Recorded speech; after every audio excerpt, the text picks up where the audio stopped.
I am on my face. Wait, I need to put the thing there to look at, though, so I'm gonna put this there.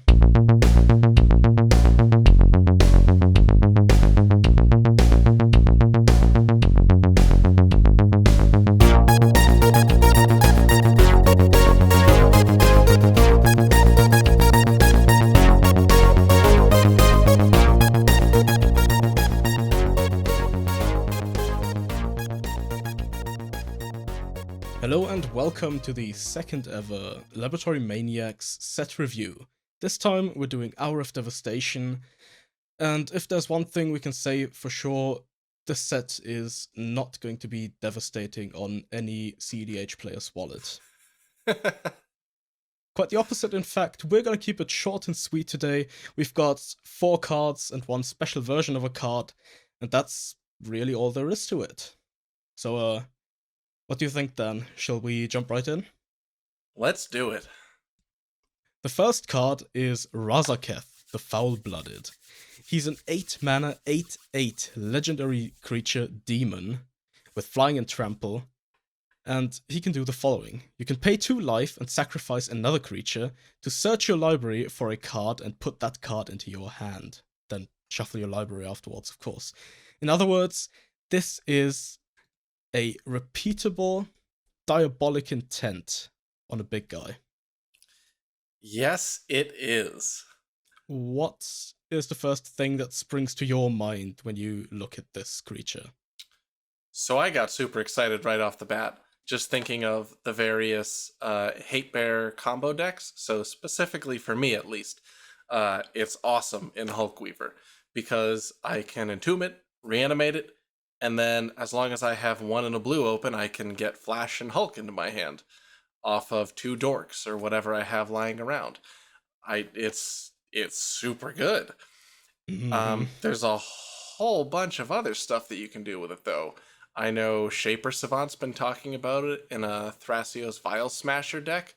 I know people like Lurker and Splitmouse have been talking about it for the Blood Pod deck. Oh yeah. And I'm pretty sure that you and Lil Brother, and I know Lil Brother and Lime Blue at least, have been brewing up a mid-range cEDH list that is entirely based around basically this guy. So there's a whole lot of powerful decks that already want him, and it remains to be seen what kind of archetypes he might be able to facilitate on his own. I know people have been playing around with Apostle Cannon decks, using Shadowborn Apostle and nonsense to throw together wins. And who knows, he might actually be able to make Shadowborn Apostle cEDH viable because he is that powerful. That would be sweet. Yes, it would be.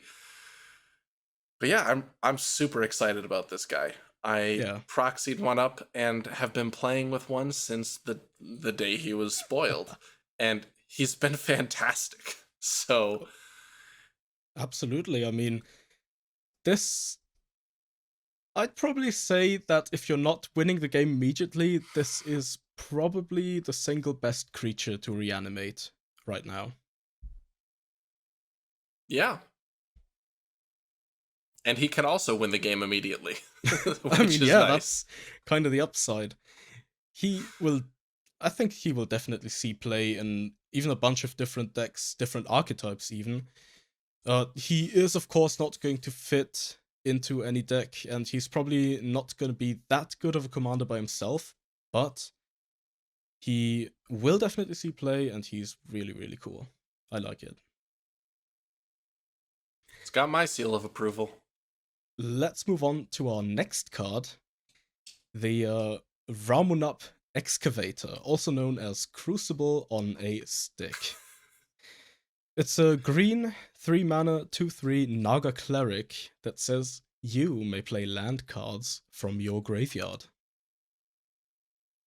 So yeah, kind of sweet, isn't it? Yeah, I'm a little sad that it's not an elf, but I guess they can't have everything. Yeah, I mean, that card seems pretty great. I know it's something that could possibly be going into decks like Rashmi or Tasigur if they're looking for more Life from the Loam-esque effects. If not there, it can be going into decks like the Gitrog monster, which I think is the single best deck for this card right now, because it's a Crucible of Worlds, which they already play mostly, I think, that can be found with your creature tutors, which is really relevant when you only have but so many good ones. No, I definitely agree.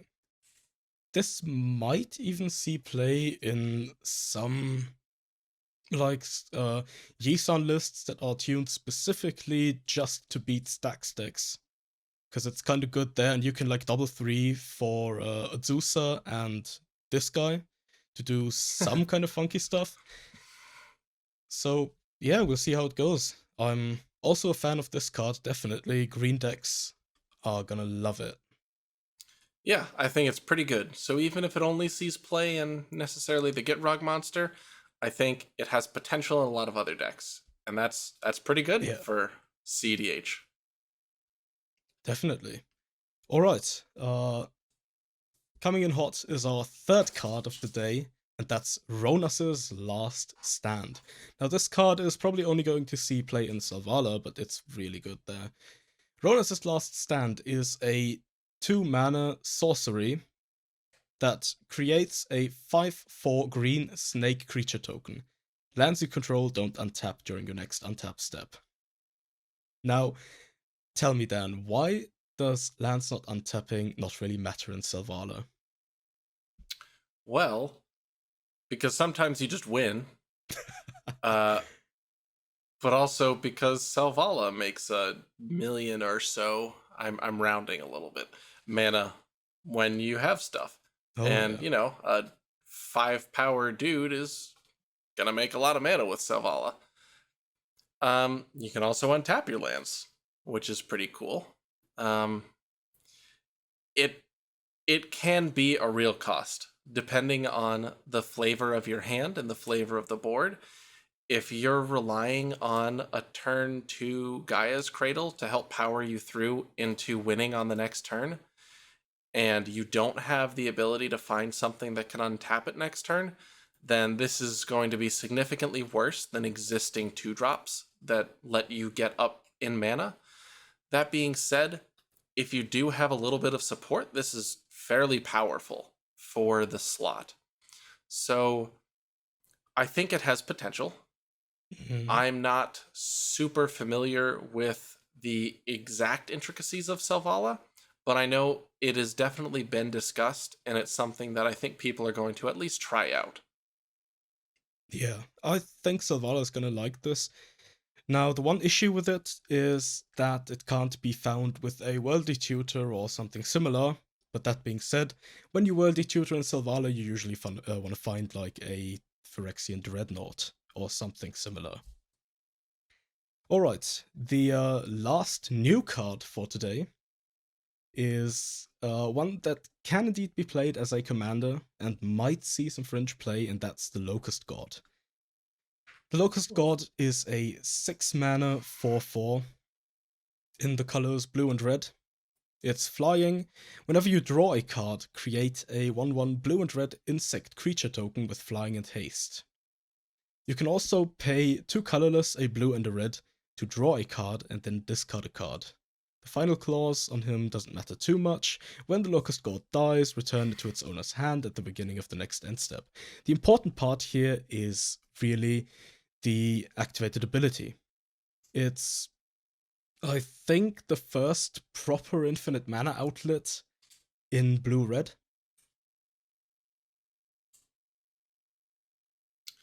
Yeah, it is. In other decks, people use things like Nin as that outlet, which is obviously a little bit jankier because you can't activate her to the turn she comes into play without, additional setup. So it is better than Nin in some ways. It is looting on the activated ability. So you have to have some number of cards in hand to actually get started if you're trying to use it to draw your deck, but it does give you that outlet. So at this point, with Thrasios existing in the command zone, there is next to no reason to play the Locust God when you can just pair Thrasios with even something like Crown if you wanted a blue-red infinite mana outlet. Because Thrasios doesn't take colored mana to activate. He just uses generic mana, whereas the Locust God requires strictly red and blue mana to be able to win. Mm-hmm. But the Locust God is only 2 colors, which is a real budget option. And I know we don't often go into, I say often, we've done one of these so far. We don't usually talk about budget constraints when we're doing card evaluation, but I think this is one that actually deserves a mention because it is the first real infinite mana outlet in these 2 colors, and these 2 colors are fairly popular. So if you don't have the budget to play a 3 or a 4 color Thrasios, monolith combo kind of deck, this is a real option. And it is, I'm going to say this and I'm going to get so much flack later because someone might think I'm wrong. It's probably better than Nin at this point for infinite mana combos for blue-red. Yell at me later if you want to. No, but I think I'm inclined to agree. Yeah. So if you want to keep yourself to 2 colors for budget reasons, I think this is a very reasonable option to pick. If you are not limited by budget, please just stick to Thrasios and Timo or Vile Smasher for infinite mana decks. Pretty much. So a good budget option, probably, but not something that's going to see much play at completely unbudgeted tables. Speaking of something these unbudgeted tables might want, though, our very last card for today is probably going to make at least a few people either very happy or very sad. And that's one particular card receiving an invocation. Doomsday. This is the first ever foil version of Doomsday. Now, some people might be really disappointed because they don't particularly enjoy the invocation border, but hey, at least it is a foil Doomsday, so that's cool. Yeah, and so as much as I personally have hated on the invocation borders, this Doomsday art is awesome. I love the art for this. And there are ways to liberate that art from the confines of this border. And I think I'm probably going to employ some of those because I need this card in Thrasios so badly. Or Zur. I don't know. Should I put it in? I don't know what I should put it in. I'll have to think about it because I definitely can't afford both. This is going to be a little pricey. I think it's sitting around like $40, maybe a bit less. I'll probably pick one up at $30. If any of you guys want to send me a second one, go for it.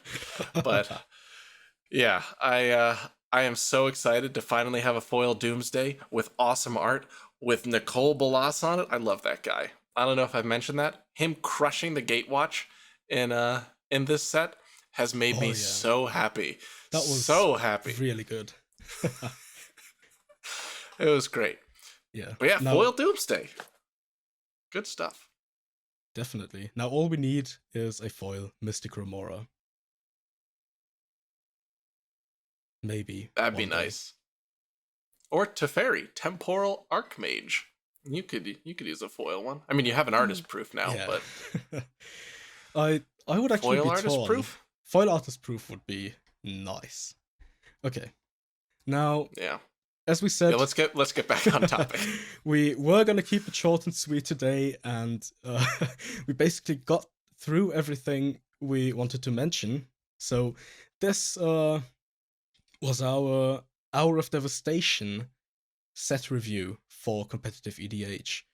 We are Dan and Sigi from the Lab Maniacs. We hope you enjoyed this, and we'll be seeing you next set.